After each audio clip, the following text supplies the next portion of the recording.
using design sprints to increase cross-functional collaboration. I'm Kai Haley. I'm an interaction designer leading the design relations team, and I'm also one of the leads of our Sprint Master Academy. And I'm joined today by a very amazing group of Sprint Masters from across a number of product areas at Google. And I'd like to start off by having them each introduce themselves. So let's start off here at the end. All right. Hi, everyone. I'm Jenny Gove, and I lead a team at Google that works on the search ads. I'm also part of the Sprint Master Academy. Hi, my name is Ratna Desai, and I'm a UX lead on the Search and Assist team, and I'm also part of the Academy. Yeah. I'm Josh Lovejoy. I'm a designer. I work in the research and machine intelligence part of the organization. Hi, I'm Bergen Sheely. I'm a designer as well in corporate engineering, which is the part of Google that designs apps for Googlers. Hi, I'm Sumir. I'm a designer as well, and I'm in a team called Next Billion Users. Wonderful. Thank you all for joining us today. I wanted to start off by giving a little background on design sprints. We started design sprints a while back when some Googlers got together and they wanted to experiment with ways to increase collaboration and innovation for their teams. And they did this by taking methods from design thinking, user research, business strategy, among others, and putting them into different orders based on their challenge and the deliverables that they were looking for. And they tested this and prototyped it over time to come up with a core set of methods that really yielded the best results for their teams. And in 2013, the Sprint Master Academy was founded to train Googlers in facilitating design sprints using this core methodology. We found it to be really, really effective, and so have basically adopted it as a way of working across Google. People use the term sprint in different ways in the industry. I'm sure you guys have all heard it used in different ways. At Google, we define a design sprint as a tool for answering a critical business question. And we do this in 5 phases. They're understand, sketch, decide, validate, and prototype. And these phases have been ordered together to support divergent and convergent thinking. And this allows us to generate a broad range of solutions for solutions to our business challenge, and allows us to prototype the solutions that we think will be most valuable for our users and test them with users. And we do this in less than 5 days. So this is a really fast and intensive process. Very excited to get started here, and I wanted to dive in by talking about the different types of sprints that people are running. So tell us about the different types of sprints you're running for your product area and how you're structuring your challenge and deliverables. So I've run a variety of sprints, and today I want to talk about a couple. Some are the near-term sprints that really focus on product features, and those are very much so for launching a product immediately. And then longer-term sprints that focus on visioning. So for short-term sprints, we generally focus on things like, if you're at a strategic crossroads. So for example, for Google Express, the team was deciding how to expand the business nationally. And we were looking at ways to get more user retention and focus in on retail categories and verticals, which we hadn't in the past. So in looking at the kind of marketplace, we wanted to place our bets in the right vertical, whether it be home furnishings, grocery, or even apparel. And so at that point, we had run a variety of business models and really modeled out the solution from that perspective. What we needed to complement that decision-making process was a design sprint. And at that point, when we were at that juncture and that inflection point in the business, was a lovely time to get everyone in the room and really kind of focus in on the options that we could take. And what that actually looked like in terms of deliverables was mocks, prototypes, and we were able to kind of line those up and decide more consciously and thoughtfully where we wanted to place our bets, and then outline a roadmap that would allow us to get there within a year. So we had some constraints, but we worked within those and were able to ideate in a very focused, iterative manner before we decided to really commit to a strategy. I can follow up on that. So I've run a number of different types of sprints. These range from vision sprints, so vision about where we see a product area, perhaps. Also, I think what's very common is product features. We often run sprints to get to new product features. But also, we've run sprints to define new policy and also new processes. We've even done sprints to come out with different principles and also to look at those like real moonshot ideas. And you talked about sprint challenge and how we've structured that.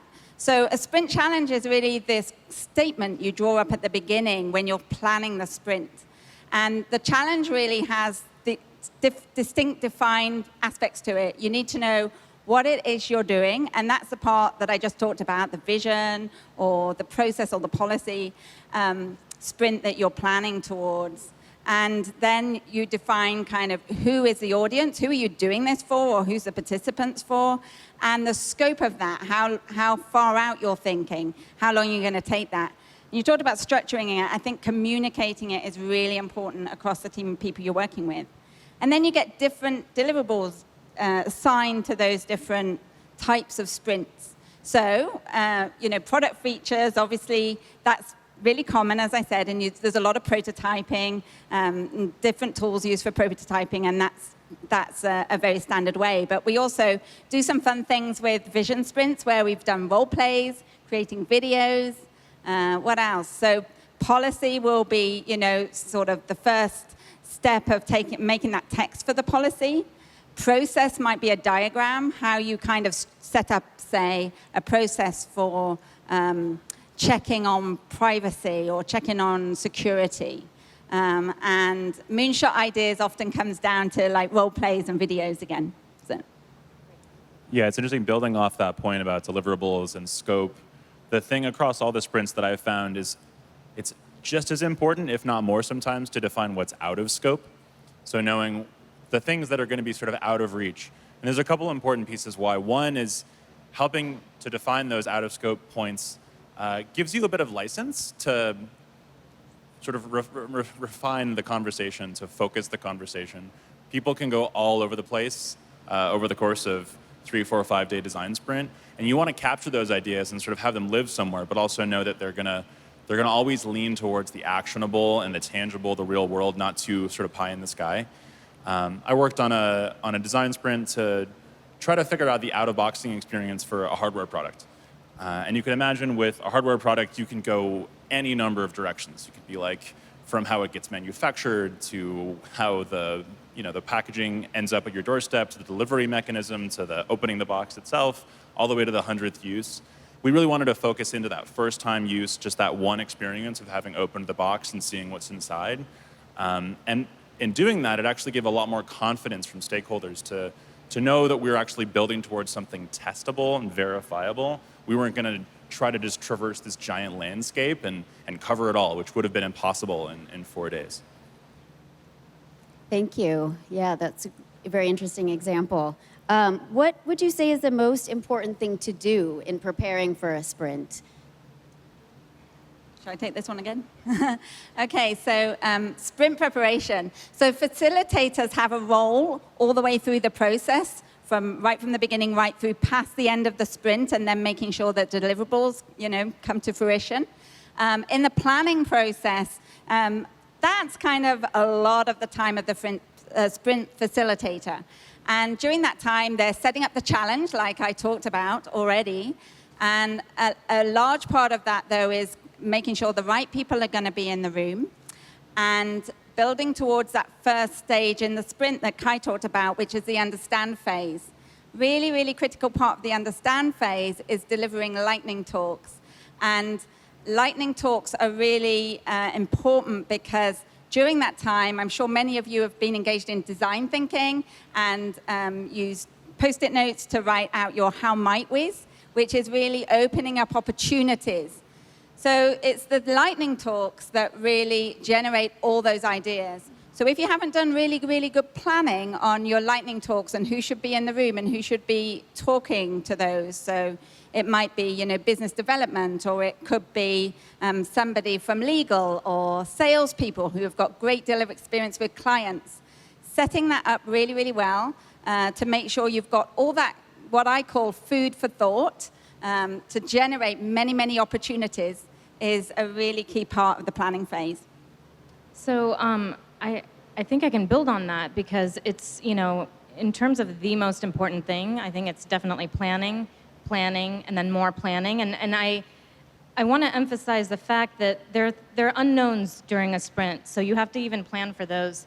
And what that looks like is the agenda, how you want to pace the activities, who do you want in the room.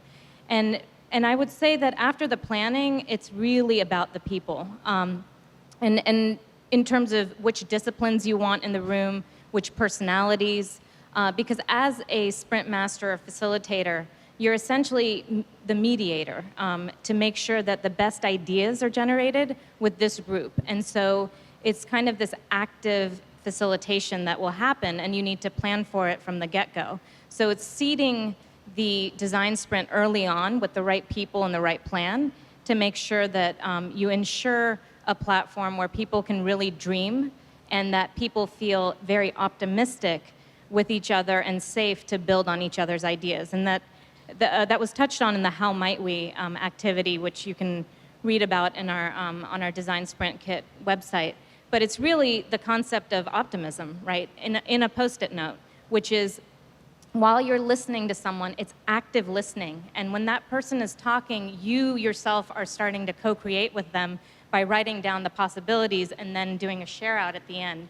So just it's a really lovely sacred space for people to dream big. I also think it's really important to set expectations so that everyone knows what to expect on the week of the sprint, as well as to align everyone on the deliverables that'll come out of the sprint, what the fidelity of those deliverables will look like. And then how are you going to follow up on the sprint? What is the planning and the resources for after the sprint so that everyone understands and has the same expectations for the sprint? So it sounds like there's a lot of work that goes into this, and you have to start planning pretty far in advance. Is there a particularly good time to sprint, or a time when you absolutely don't want to sprint? Yeah, so there's a couple of really good moments in the product lifecycle when it's actually really good to run a sprint.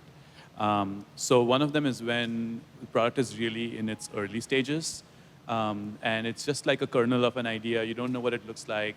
No one's really formed it really well yet in their brains. So that's a great time to bring a lot of people together cross-functionally and get a lot of experts in the room, and then just kind of spend a few days hashing it out and coming out with like a good product strategy, a good like vision, maybe a couple of hypotheses that you want to test out. So I think that's like a great time to jump on a sprint.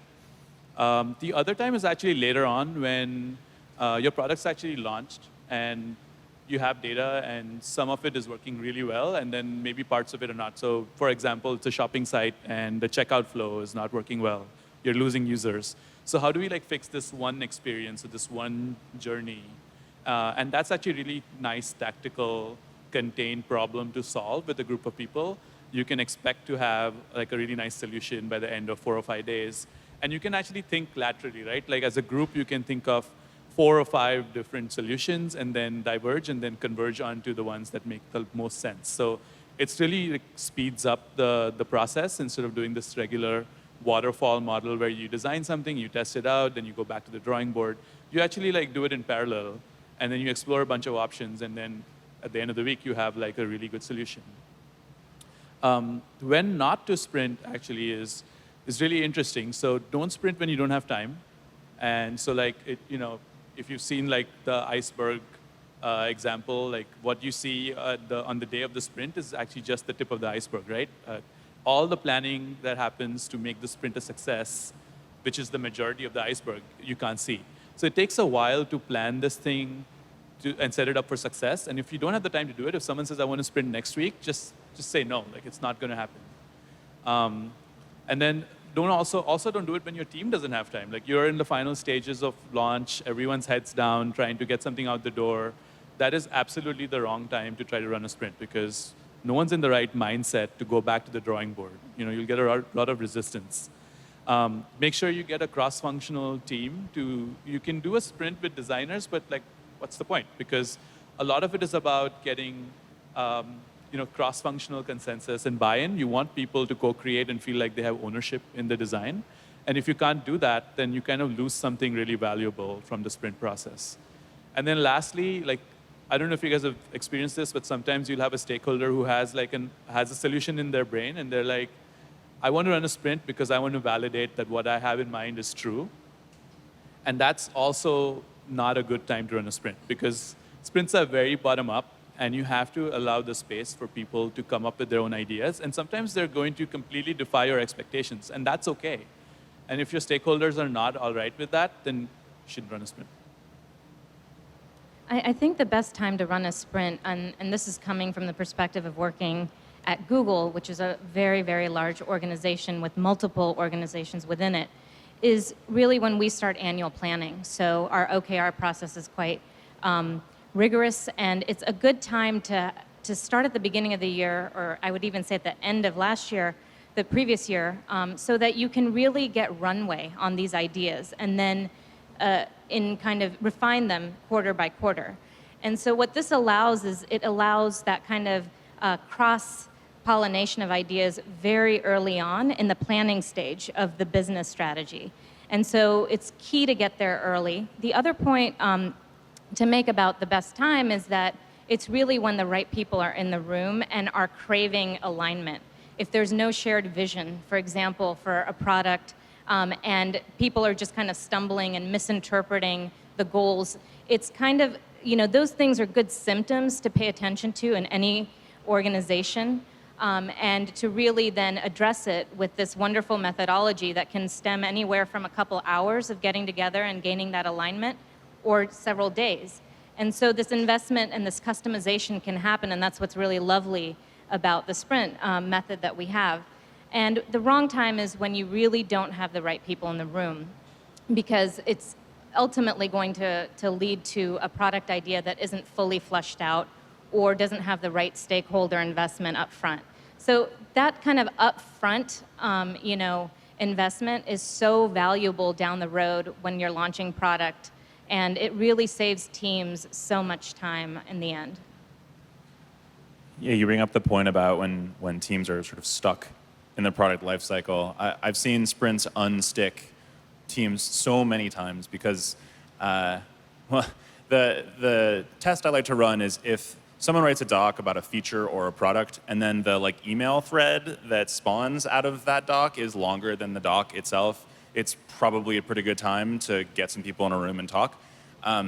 You're frequently dealing with this kind of cognitive dissonance of taking a bunch of people offline and putting them in a room and having them just talk to each other for multiple days, that's like a ton of investment, and we're going to lose all sorts of productivity. And the secret is actually you gain months of productivity if you get people from different disciplines who have different perspectives and different backgrounds who can come together and align.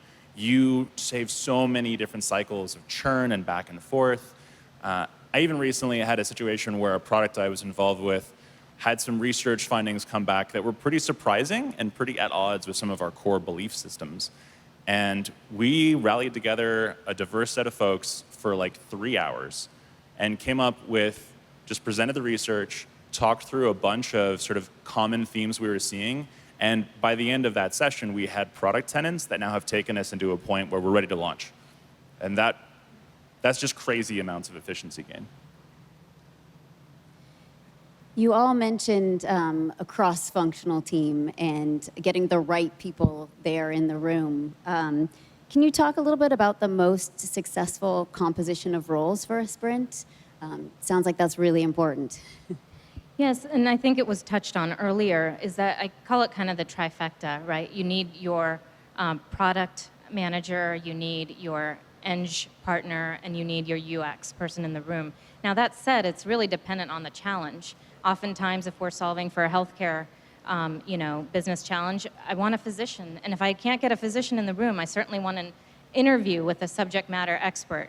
So there are these ways in which we can augment the core working team with stakeholder interviews, subject matter expertise, and it really goes a long way because you're essentially creating this real microcosm of what we call a sprint team, which is essentially practicing what it means to be a growth org, right? Constantly learning and evolving organization. And we do these in these little sprint pods, but essentially it can be applied to the entire company. Our technology is moving fast. We're all kind of, moving a million miles an hour in terms of what we're going to produce and put out in the market. So it's really our responsibility to get that trifecta and the right people in the room, because the audiences and the global audiences we relate to with our end user is so diverse that it's really the onus is on each of us to make sure that the seeds planted and the DNA of this idea that will eventually become a product living in someone's life is a reflection of society at large. And so you want those kinds of cultural nuances, you want the diverse perspectives, and I can't, emphasize this enough. It's so important to have that filter when you start a design sprint because it really shapes the end deliverable. I've seen teams where that kind of team synergy and that diversity has led to true innovation, and I think authentic team spirit, which really matters, because we want people returning to these sprints and to do them as their active kind of product development practice. So it's really important that we make their time worthwhile and that they feel that they get a lot from it. I'll just add that I've had experience bringing in different sorts of people in different roles at Google into different sprints. So some success stories I can remember were running a sprint for games, around games and around apps for games, when I brought in business development. They had such a different perspective than we'd heard before, that we hadn't involved before that. I've run sprints on privacy and security. We definitely brought in legal. We brought in policy. We also, at that time, brought in external academics into our sprint teams. So sometimes thinking even wider than the people in your company, where you can do that, is really important.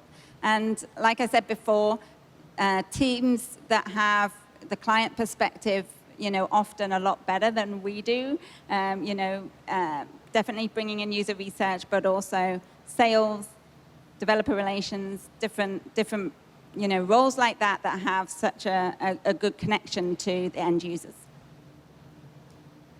Great. So have any of you guys had any sprints that you considered to be maybe a little bit of a failure or went off the rails, and what did you do to save them? I've had a few.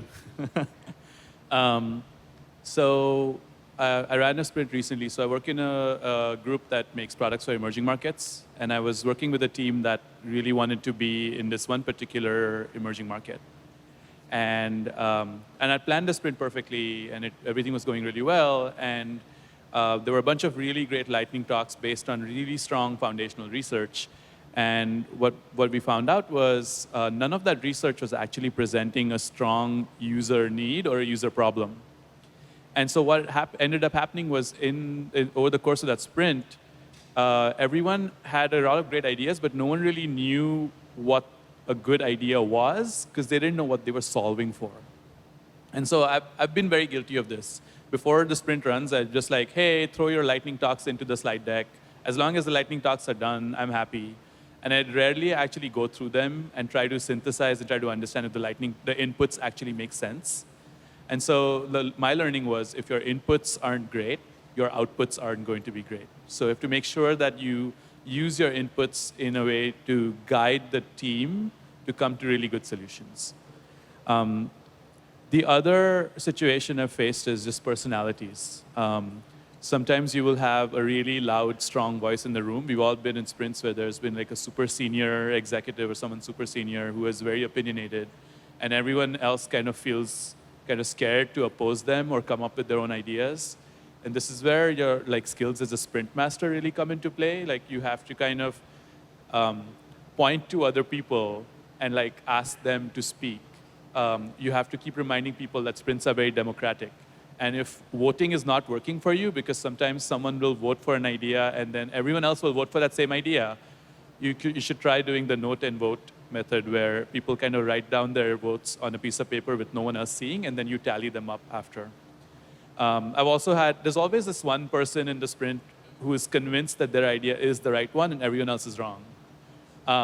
And for that, like what I've found is really successful is like you just give them the stage, because if you don't let them speak, it's just going to like keep bubbling up for days. So just give them the stage, let them speak.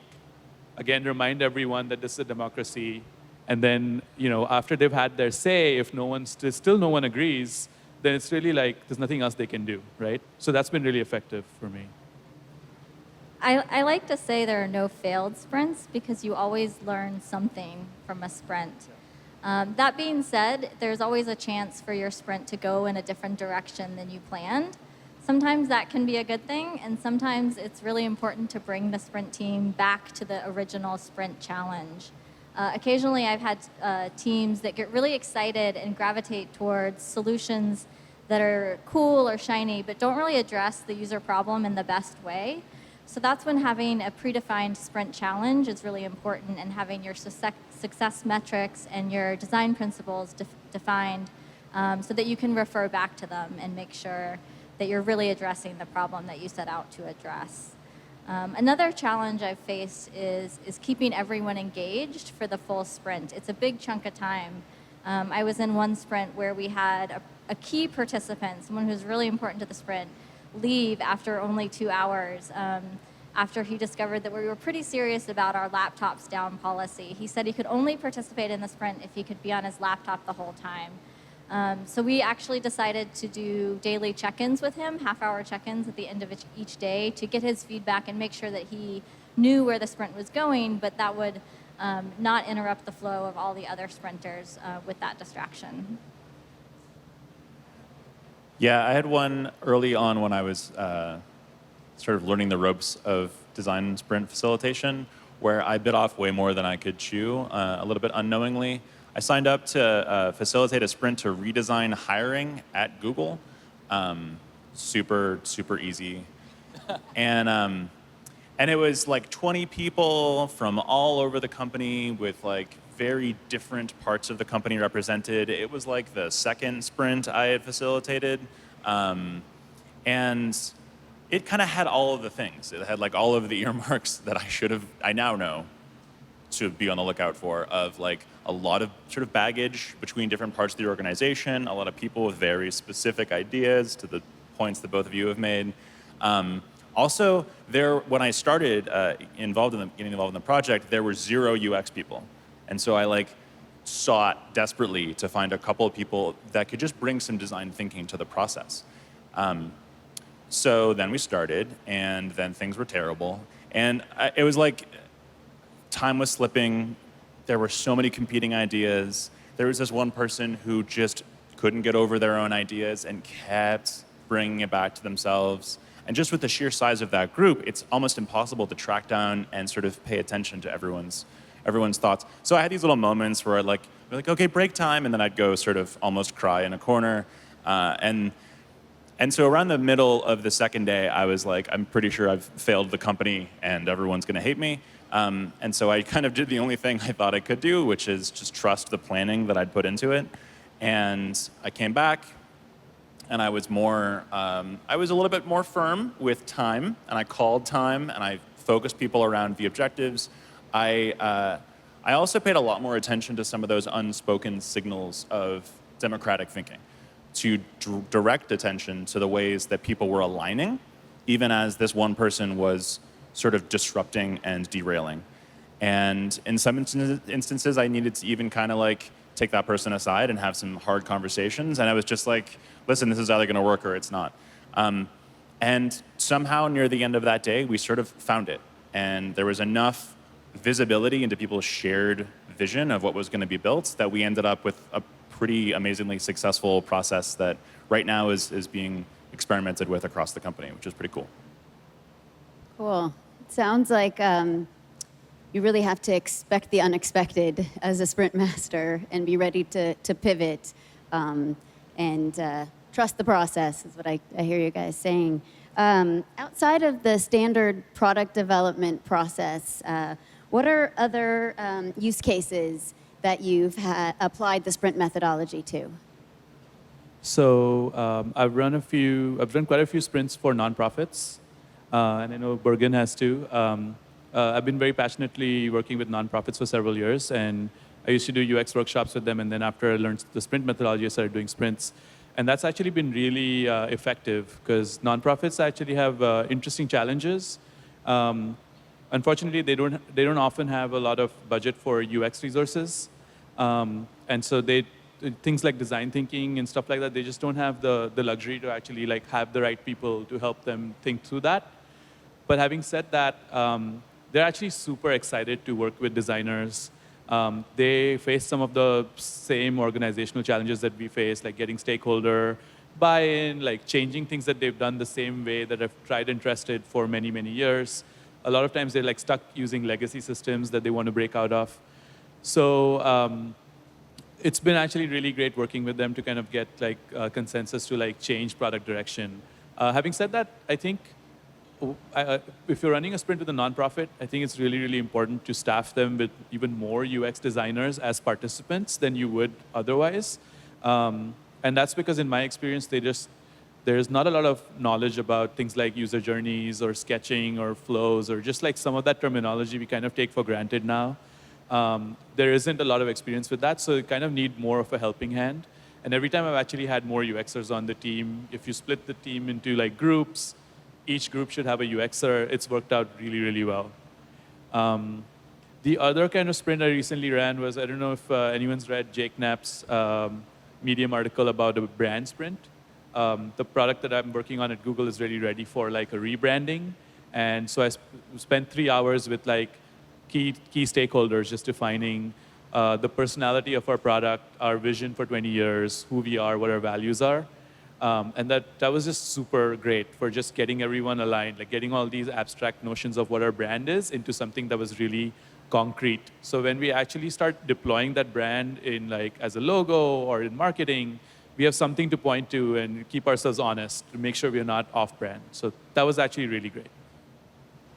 Yeah, I've run a number of sprints with nonprofits as well, several for Google.org, which is Google's philanthropic arm as well. And I think one of the key differences that I've enacted with nonprofit sprints is having users in the entire sprint. So in one, the nonprofit Project Concern International was using satellite data to give and show pastoralists in sub-Saharan Africa current vegetation so that they could understand where good grazing land was. This was becoming a problem due to climate change, and their grazing lands were changing. So the program that they had was hugely successful with a 50% reduction in herd mortality and 80% adoption by local populations.